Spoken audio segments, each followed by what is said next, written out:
morning. Wiggins, when you're ready.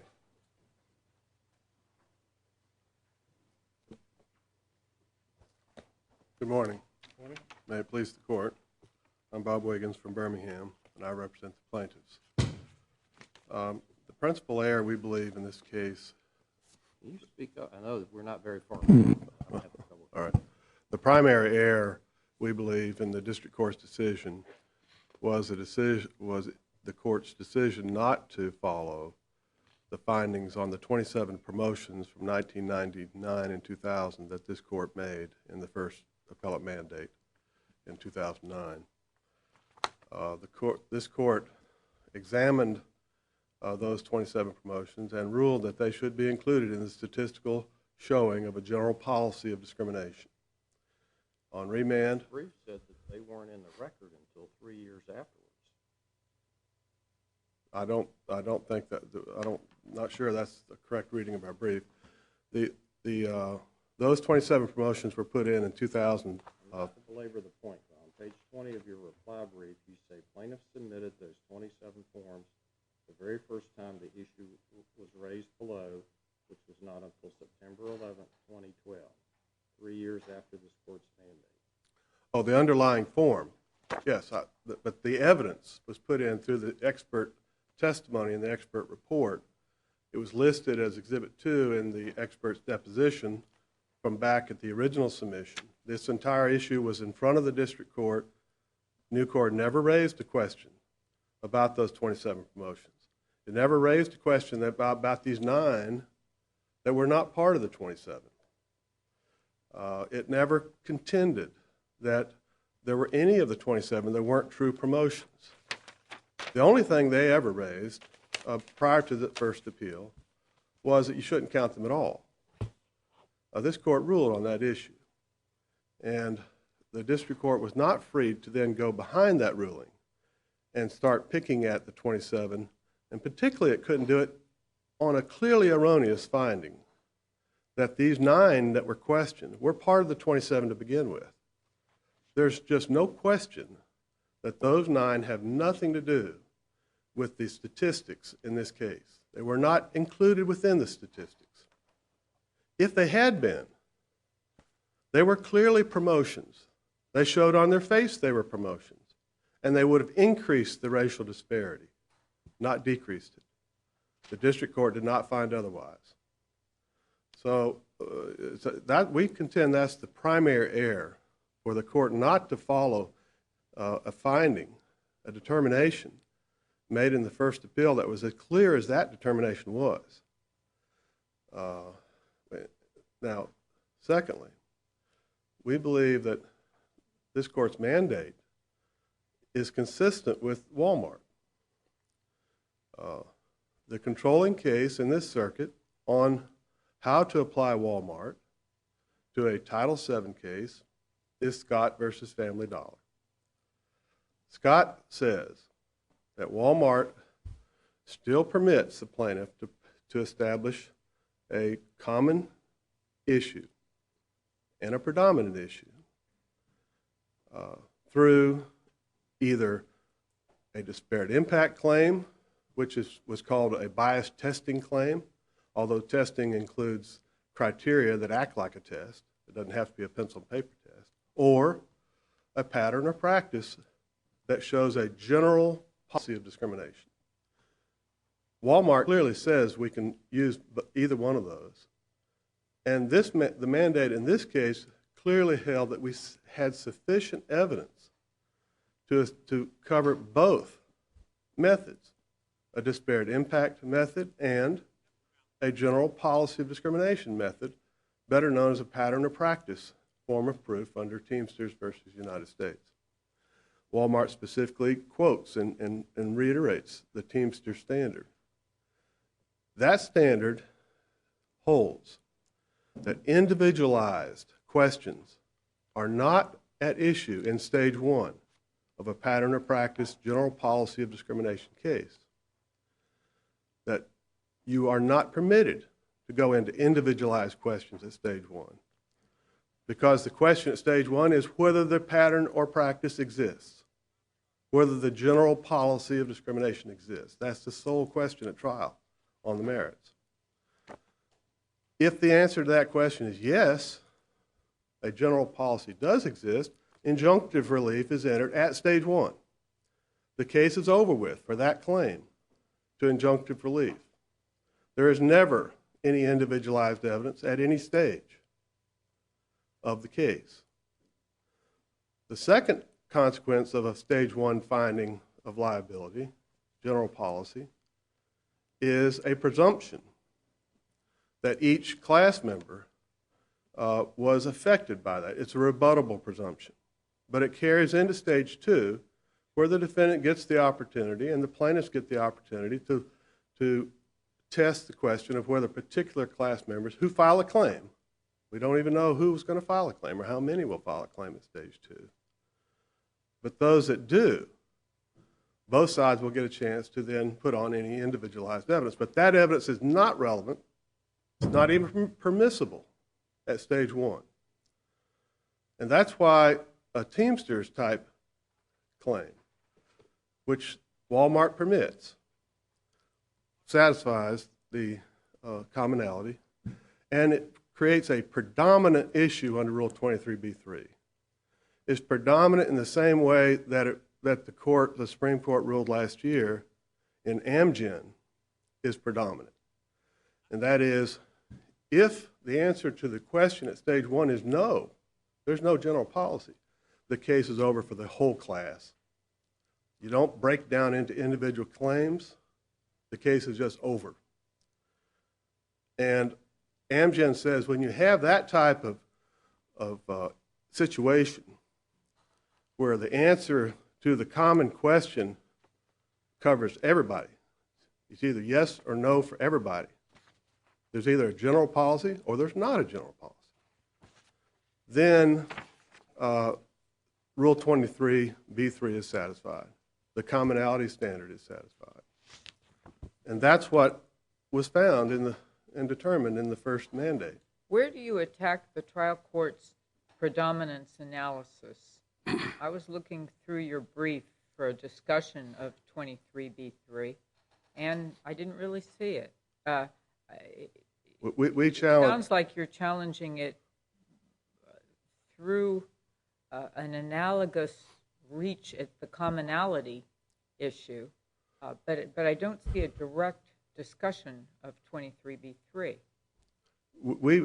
Could you tell us where it is in your brief? Yes. Or do you agree that it's not there? No, it's there. Okay. We appealed the decertification. The decertification was based on B3. That's the only grounds we could appeal. No, but I'm asking you, where in your brief do you discuss the trial court's analysis of the predominance issue? We discussed it when you look at the brief, and I don't have the page, but when you look at Amgen, our discussion of Amgen, which is the B3 case, that is a discussion of why the district court's decertification satisfied B3. Now, we didn't spend a lot of time just quoting the word B3 because that was the sole basis of the ruling below. That's the only thing we could have appealed, that we're permitted to appeal, was the decertification order. And it was solely a B3 determination. Now, secondly, the district court treated the B3 as part of the commonality issue. It said because there's no common issue, there's no predominance. That you don't even get to the question of predominance because you don't have a common issue to begin with. So we necessarily had to argue first that there's a common issue before we could show that it's a predominantly common issue, that it predominates over the individual issues. And that wasn't our choice. That's what the district court framed it as, and we felt like that's what we had to discuss and present, to show that because there's a common issue, first, the district court erred in holding there was not a common issue.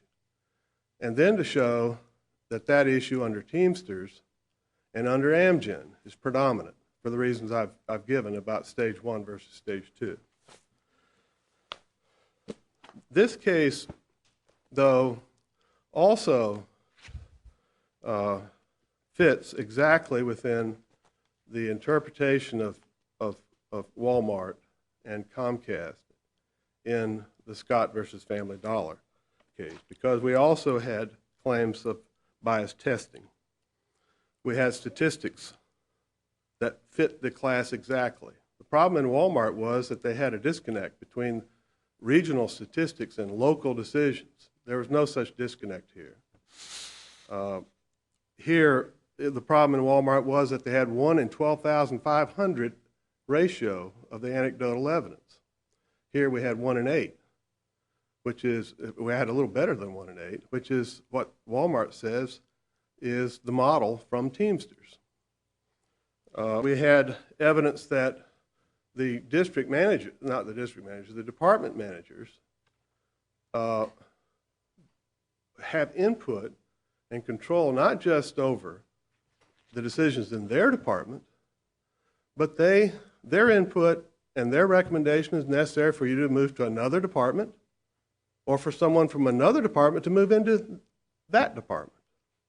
So this idea that the department managers are isolated in their own department is just not true under the written. You're relying on the language of Brown 1, aren't you, for that point?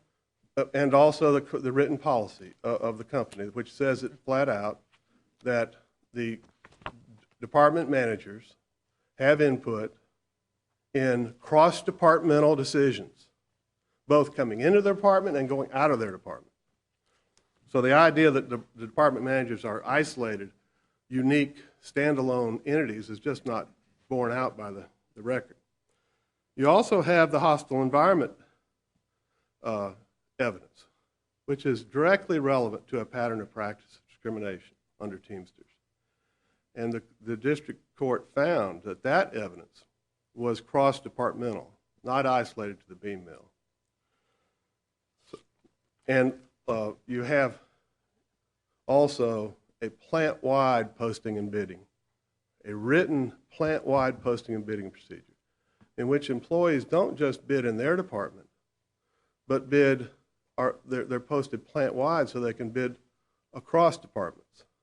So you don't look at just where the employee works, you look at where he wanted to work, where the better jobs were, where he wanted to have an opportunity. And we think the evidence shows that there is a departmental preference policy here, that if you are already in the department, you're preferred over those not. That they have crews, they work in crews of 8 to 12 people, and those crews are largely racially segregated. So that when you apply a prior experience requirement or a departmental preference to a segregated pattern, you're going to perpetuate that segregation into the present. It's just a neutral way of keeping the discrimination and the segregation going. And that, under Griggs and this court's opinions in Patterson versus American Brands or Hairston versus McLean Trucking, other circuits decisions such as Petway versus American Cast Iron Pipe have always said that those type of department preferences or prior experience credits perpetuate discrimination and violate the act. And that's the type of bias testing that Walmart says is certifiable. Why? Because you don't look at individuals. You look at, first, statistics, and second, is there a business necessity for that practice? Business necessity, obviously, is not individualized. It's either voted up or voted down for the class as a whole. The statistics, they're voted up or voted down for the class as a whole. And therefore, it's common, and under Teamsters, it's predominant, because you don't get to any individualized issue until stage 2. So we believe that the district court erred both factually in not following the finding about the 27 promotions, not following this court's determination that the statistics were independently sufficient, not then looking at the direct evidence, which this court found to be independently sufficient. not looking at the anecdotal evidence which satisfied the Walmart 1 in 8 standard. It simply resisted the idea of doing anything about promotions. It's okay, it certified the class, did not decertify the class on the hostile environment. But to have a true remedy, to really do something in this plant, requires doing something about promotions, not just the hostile environment. Thank you. Thank you, Mr. Wiggins. Ms. Platt?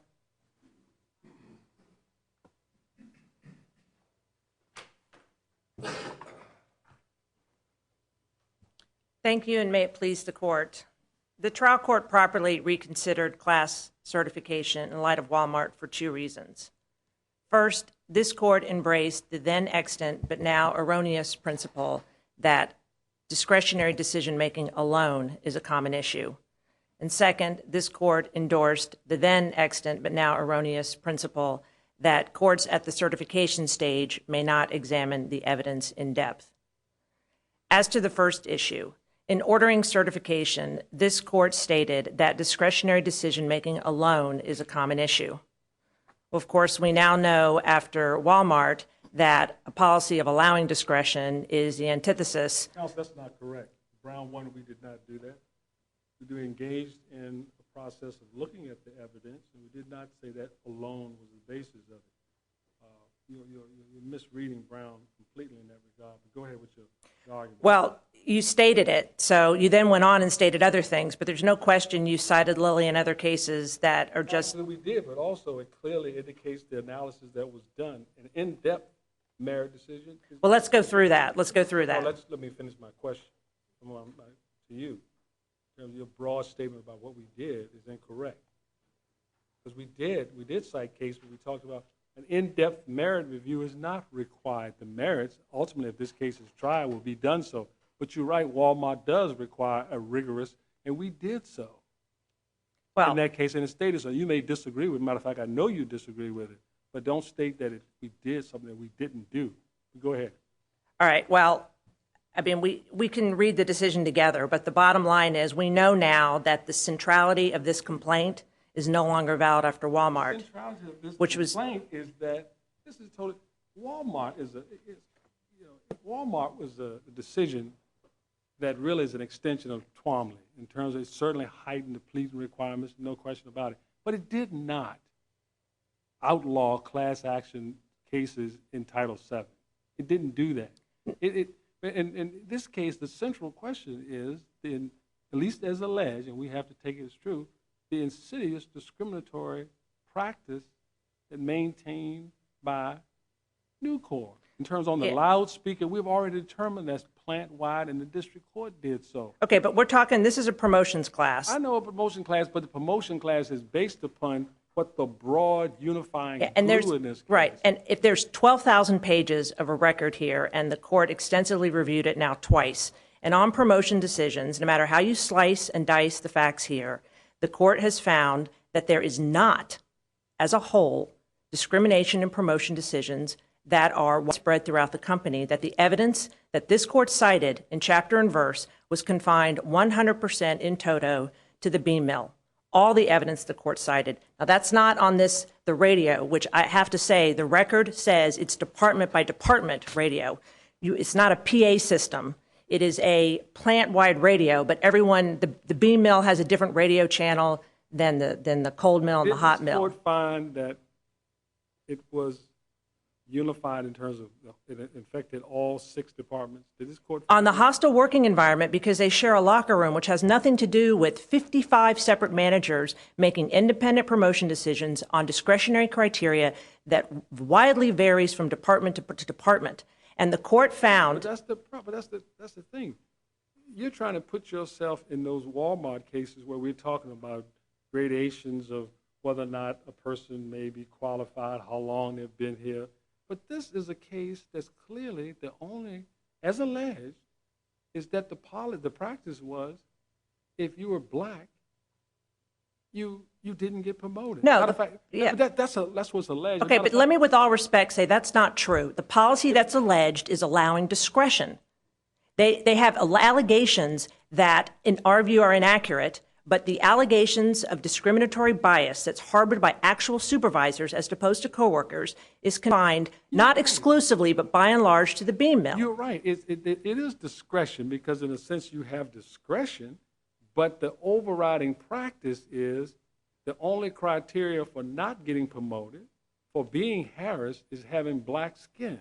And There's nothing else. I Yeah. mean, that's what's alleged. I know you Okay, disagree with that. no, but that's fine. And a plaintiff wants to bring a lawsuit, great. Maybe he will prove his case. But that has nothing to do with a class action where this court held in Family Dollar that the plaintiff has to demonstrate that any discretion is applied by all managers in a common way with common direction. And I'm quoting from Family Dollar again here, that the plaintiff must demonstrate that a specific policy is tied to a specific employment practice that affects the class uniform. They've got two huge problems here. It's on statistics and anecdotes. You can't make stuff up. You can't just say it's in the complaint. Wait, is your client who misplaced or didn't keep the records? And for example, you're complaining about the status change forms, and is it correct from December 1999 to January 2001, you don't have those records at all? Right. There are two problems with their reliance on statistics. There are no records started with that 13-month period, and we know from 2000 on, where there are records, that there's no statistically significant racial disparity. But if I could just go back, though, to the Eighth Circuit's Bennett decision, you have a Court of Appeals decision that has a very similar Nucor plant and applied Walmart in two ways and said, no way, no class action because of decentralized decision-making. In that case, did they have any public address system making jungle sounds and calling? In that case, did they? Yes or no, counsel, in fact? I don't know. I know that the Wait, allegations are of the wait, Confederate flag. Counsel, you raise an Eighth Amendment case that has no precedent here. You ought to know the facts of that case, since you're saying we ought to be informed by it. So did they have those type of insidious, racial, clear animals like in Nucor in the South Carolina plant? Yes or no? I don't know, If you don't know that, whether it's for you to argue a case. coworkers in Arkansas. Counsel, you don't really know the facts of the Eighth Circuit case that you're urging us to follow? All I recall about the Eighth Circuit Answer case. that question, counsel. Are you here representing, as counsel, a case that we should follow, and you don't know the facts of that case? Yes, because you should follow the law in that case. And the other thing that case says is on the statistical analysis. The law doesn't exist in the ether. The law exists in the context of facts. Yes. And that informs the factual, the legal analysis. So I think that, rather than argue with Judge Gregory, it might be more productive for you to tell us about why your analysis is not confined to the facts of the case you're citing. Right. So in the Eighth Circuit case, which is a single Nucor plant that's divided with similar plants, the Eighth Circuit, there were two problems that are the same problems here, and that is there wasn't the pattern because of the various independent departments that are all discretionary and widely different criteria, that decentralization excluded the idea of a common issue. And that's under Family Dollar. You can't have low-level decision makers employing discretion and have a class action unless you show they exercise it in a common way with common direction. The other significant thing about Judge Collinson's opinion in the Eighth Circuit case is on the statistics. After Walmart holds that even if you have valid statistics of racial overall disparity, that doesn't show that individual decision makers discriminated against the class on a uniform basis. And to quote Bennett, that the bottom line statistical analysis is plant-wide, even if it showed that there was some disparate treatment or disparate impact in one of the departments, that doesn't necessarily mean that discrimination was common with respect to the others. Are you drawing a distinction in making this point between disparate treatment and the evidence of disparate impact in this case? And if so, could you elaborate? Sure. After Walmart, you cannot have a class action based on disparate impact just by saying there's independent discretion. What Walmart leaves open is a disparate treatment case that's based on a general policy of discrimination that's widespread throughout the company. And they can try to do that by two ways, and this is Teamsters, anecdotal evidence and statistical evidence. And they have the same problem with both times, is that the district court, under an abuse of discretion standard, went through the evidence, and there are allegations of some people applying outside the beam mill who allege they were denied promotions based on race, but the overwhelming evidence of discriminatory bias by supervisors. And I'm distinguishing here between supervisors making promotion decisions based on impermissible discriminatory criteria and racial harassment in the locker room by coworkers. That stuff, as insidious as it is, has been certified as a class. There will be, unless... I realize that's a separate claim. Right. And so there's no evidence linking that coworker discrimination to the type of supervisor discrimination and when the declarants and the evidence was so concentrated in the beam mill. What about the declarations in this case? Weren't there 16 of them and 6 employees were not beam mill employees who made specific allegations? So 5. So 11 of the 16 declarants are in the beam mill. But there were issues of cross-training, weren't there? And being denied cross-training opportunities. Let me finish and then you respond, Sure. if you would. And then also issues of having to have your supervisor recommend you for movement between the two. So why wouldn't those factors also be part of our analysis here? They clearly are part of your analysis. It's just the evidence is too thin here. Of course you look at that. The problem is the evidence about cross-training, again, where there's the 2 of the declarants that are beam mill declarants, Conyers and Guy, allege, I can't get out of the beam mill. My supervisor won't let me cross-train. He's not saying there's discrimination in other departments. He's saying my own supervisor is racist and I can't get a better job. Now, Guy is an excellent example because the cold mill offered him a promotion. The cold mill that they say there was discrimination offered this African-American promotion, but his beam mill supervisor wouldn't sign the paperwork. Well, he might have a very good lawsuit, but that doesn't mean he has a class action to represent all the beam mill employees, all the cold mill, all the maintenance, all the shipping, all the hot mill. It's just that's where it's lacking. Now, I'll give you, there are 4 instances, the way I count them, that where you have declarants either trying to get out of the beam mill or you have a shipping declarant, Beaufort, and you have a hot mill declarant, Nick, that allege they were denied a promotion outside the beam mill. So that's 2. You have... What about Simmons and Ravenel and Guy and Conyers? Yeah, so... Are they also in that category? Simmons and Jacob Ravenel are beam mill employees who allege they tried to get out of the beam mill. So that's your other 2. And then I just named... But they were denied promotions in other departments. Right. So that's 4. Then there are 2 declarants, Earl Ravenel and forgot who the other one that was. Oh, and Singletary, who just say they never applied for a job, but they were discouraged. So that's it. And that's why the district court says, look, aside from the promotion decisions where people are saying, I'm qualified, I thought I was qualified, I didn't get the job, and I think it's because I'm black or African American. So that's what they say. There is the overwhelming evidence of actual discriminatory bias.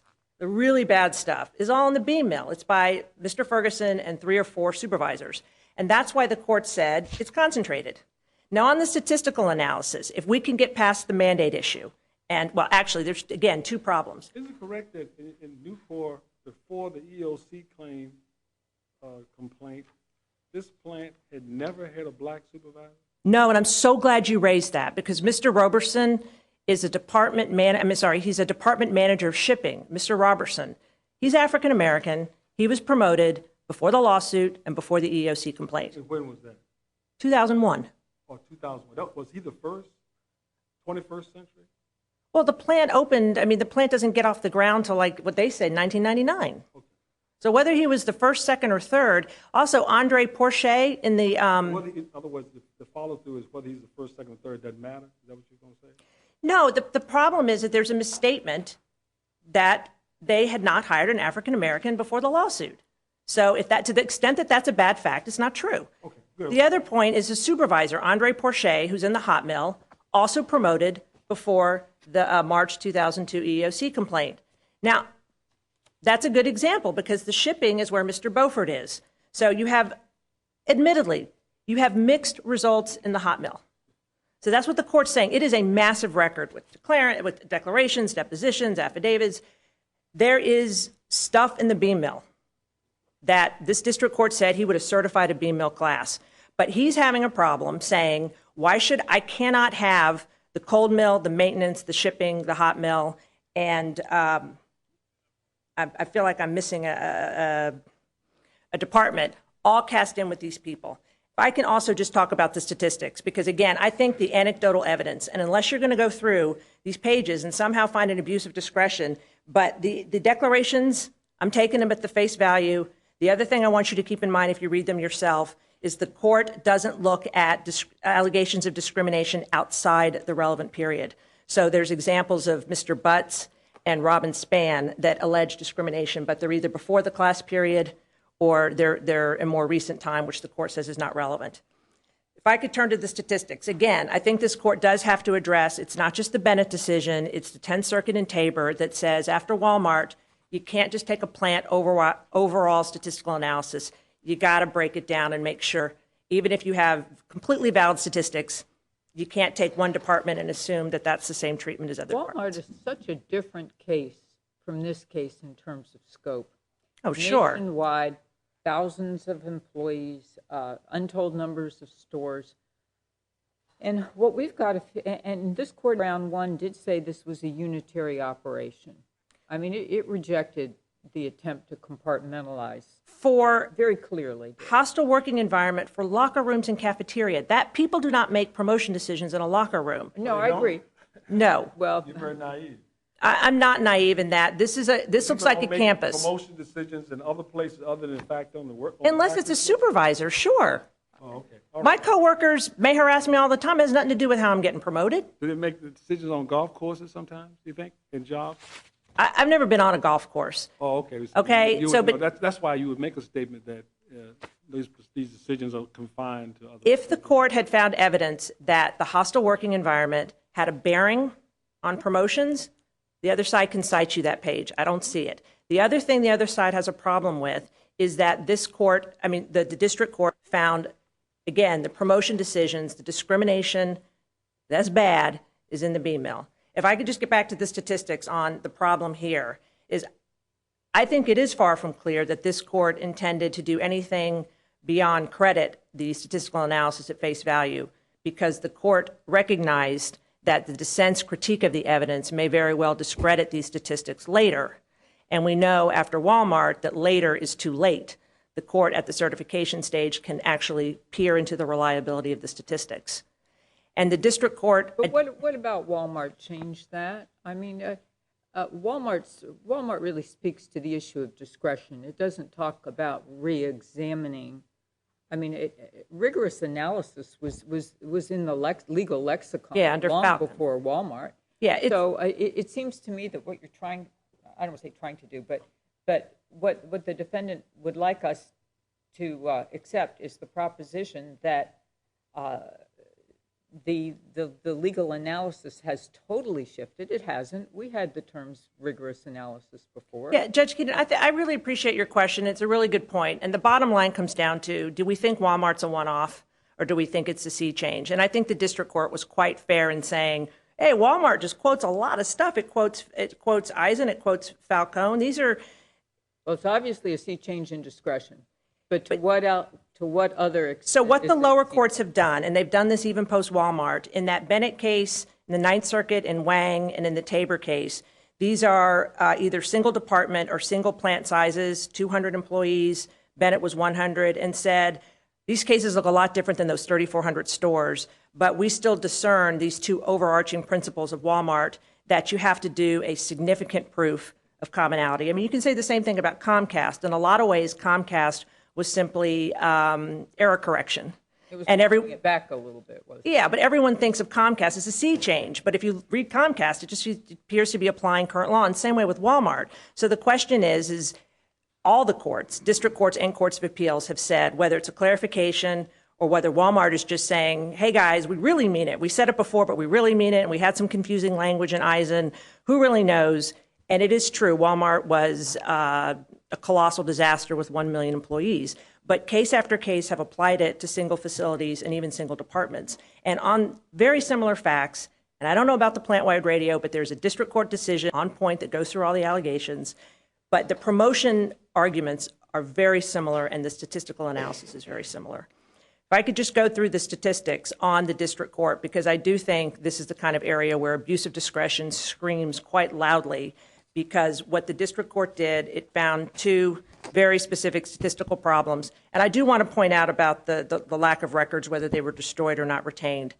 The district court said, you've been complaining, plaintiffs, for years now about no discovery. And my bad.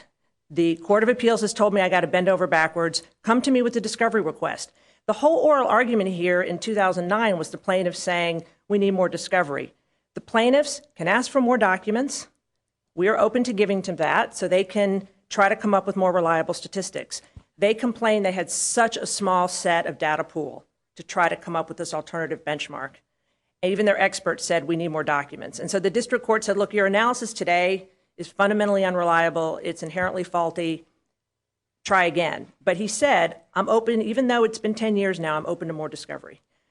The biggest problem with those 27 change of status forms that were not in the record is I don't know why the plaintiff said, I really don't know. It's inexplicable that he said they all say promotion. 3 of them are demotions or transfers. And then there are at least 2 that are ambiguous. But a bigger problem with the statistics is that the expert assumed that an African American applied for all 27 jobs when she had no way of knowing other than the one African American who was selected for promotion. So she assumes that only one African American was promoted out of 27 jobs.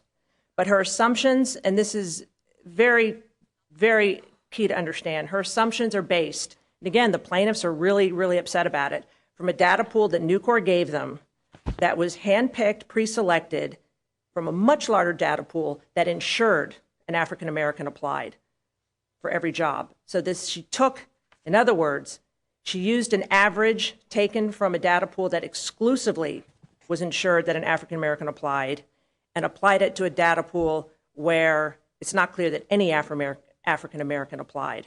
And so it may be that she just needed more documents, and that's what they were complaining about all along. So I just want to make that clear that there is that room for discovery. The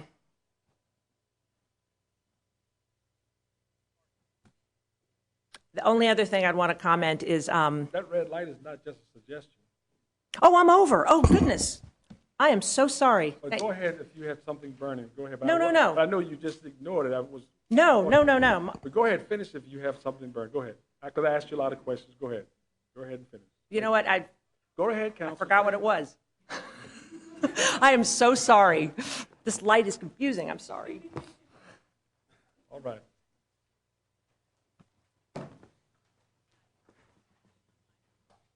I have to agree that when that starts recounting, going up, it is confusing sometimes. That's why we look at the lights. Yeah, See, when right. it's red, no matter what the numbers say. I've done that myself. Yeah, right.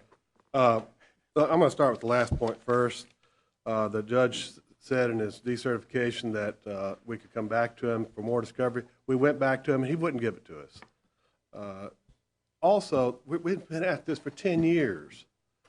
To start over again on something this clear is just, we think, would be an abuse of discretion.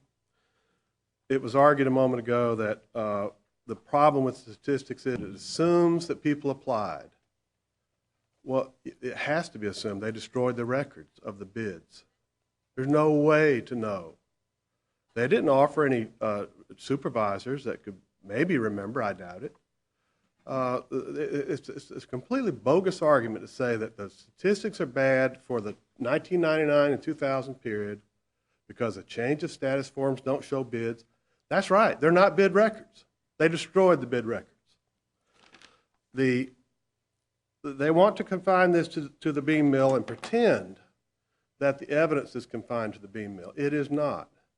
Just as she said a moment ago, these statistics cover all 6 departments. Nucor picked them. We didn't get to pick them. They picked them unilaterally. They applied a test, what they called a similarly situated test, and the district court found these promotions are similarly situated across all departments, all 6 departments. And that's the way this case went and through the original submission, the only submission. There's never been another one. It was then, after they said these similarly situated jobs apply to all 6 departments, they then, on the appeal, shifted and said, oh, well, it's limited to the beam mill. The fact is, these promotions that the statistics are based on are based on their criteria of what is similarly situated. They define it as similar pay, similar grade, and similar experience required to get promoted, and that there be a black bidder. That was all them. We didn't agree with it, but we were stuck with it. We then took the data we got, we ran the numbers, and it showed significance, statistical significance, at greater than 2 standard deviations if you include the entire period, not if you truncate it. And this court, that is the mandate, that you can't truncate it. Bennett, the 8th Circuit decision, there was no statistical significance in that case. There was not the same record. Yeah, I was trying to get to the facts of it, but I'm like, go ahead. Quite naturally, we had trouble establishing a general policy when we had no statistics that showed a general policy. That's the opposite at this plant. When we originally filed this case to cover all plants, and we filed it in Arkansas, the defendant came in and said, these plants are standalone. You can't put the Arkansas plant with the South Carolina plant. We conceded that point. South Carolina plant was transferred to Charleston. And ever since then, they've been treated as separate plants. The idea that you can doubt the findings of this court on this record by looking to that case on a different record, I don't understand it. And I don't think it's a valid argument. Also, if you look at Bennett, it was against Nucor Yamato. Nucor Yamato is half Nucor, half Yamato. It's not a purely run Nucor plant. And what should we take of that, Counsel? It's not even the same practices. It's not even the same company. It's a 50-50 partnership between 2 different companies. That plant in Arkansas, the Charleston plant is a 100% Nucor-run plant. They've tried to limit the declarations to by looking at where the employee is working. And I've already said, and they didn't come back, they haven't replied, this is a promotion case. You look at where they want to be promoted, not where they're stuck. The fact that someone's in the beam mill does not mean they want to be in the beam mill, or if they're in the hot mill, they want to be there. The statistics showing the general policy, the declarations showing the 1 in 8 pattern that corroborated the statistics are across all departments. They're not limited to the beam mill. And the district court was wrong on that point. Thank you. All right, thank you. We'll come down and greet counsel and then proceed to our